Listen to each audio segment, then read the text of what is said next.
Baik, assalamualaikum warahmatullahi wabarakatuh. Saya hamba Allah dari Tulungagung izin bertanya. Ada pakar yang mengatakan bahwa adzan subuh di Indonesia terlalu cepat 26 menit dengan patokan jadwal Terlalu sholat terlalu cepat 26 menit dengan patokan jadwal 26 menit. ya. Dengan patokan jadwal sholat resmi yang ada di Kemenak. Apakah sholat subuh kami sah, Buya? Terima kasih.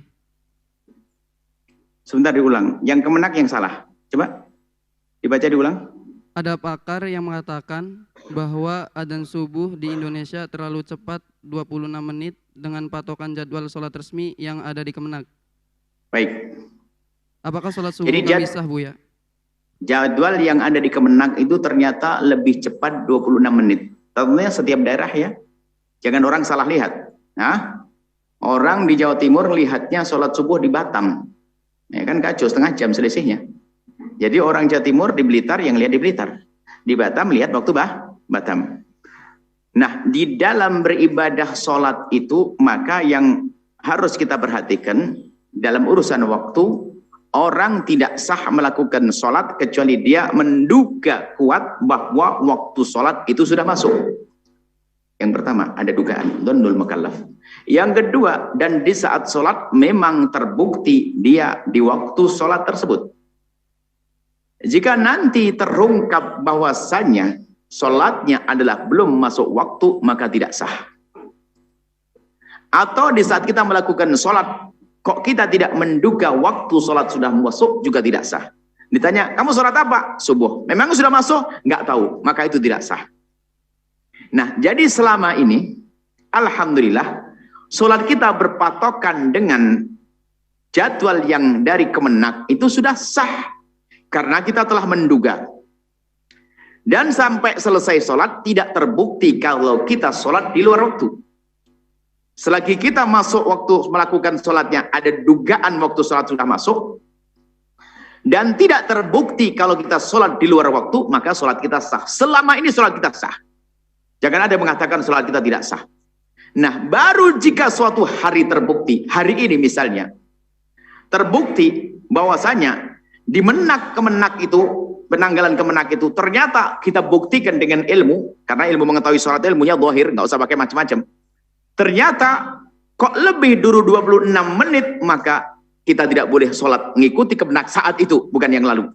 Sebab yang lalu belum terbukti, karena hari kemarin bisa berubah. Yang misalnya hari ini zuhur. Hari ini zuhur di Kemenak adalah jam 12. Jam 12. Ternyata di kenyataannya adalah jam 12.30. Dari mana tahu kenyataannya? Dengan ilmu dong. Yaitu kita melihat ke matahari. Jika matahari tergelincir, itulah waktu subuh, waktu zuhur baru masuk. Ternyata jam 12 masih mereng. Matahari masih ada di timur jam 12. Kok di Kemenak sudah zuhur? Berarti nggak sah. Berarti nggak boleh ngikuti. Ya saat itu saja tidak boleh gitu, jangan dibatalkan sholatnya orang kemarin. Cuman permasalahannya ini waktu yang mana? Kalau waktu subuh ini cara melihatnya beda-beda. Ini cara waktu subuh.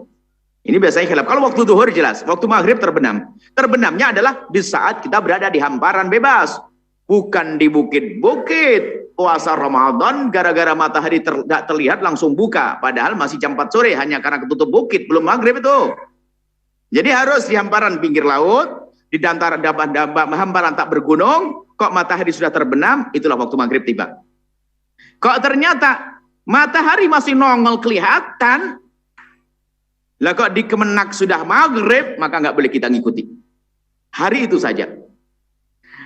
Kemarinnya juga salah dong. Belum tentu, dari mana kamu salah? Kan ini salah, hari ini yang salah. Kemarin juga salah, dari mana kamu tahu?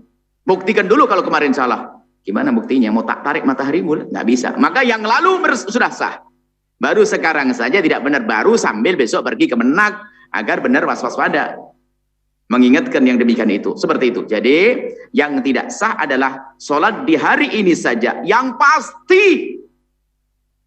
kita melihat, bukan dugaan lagi. Misalnya maka setelah itu, kalau tidak salah kemarin ada yang bertanya di sebuah tempat, ya zuhurnya sekarang belum tuh lihat. Kalau orang dulu tuh mengetahui waktu zuhur nggak pakai jam.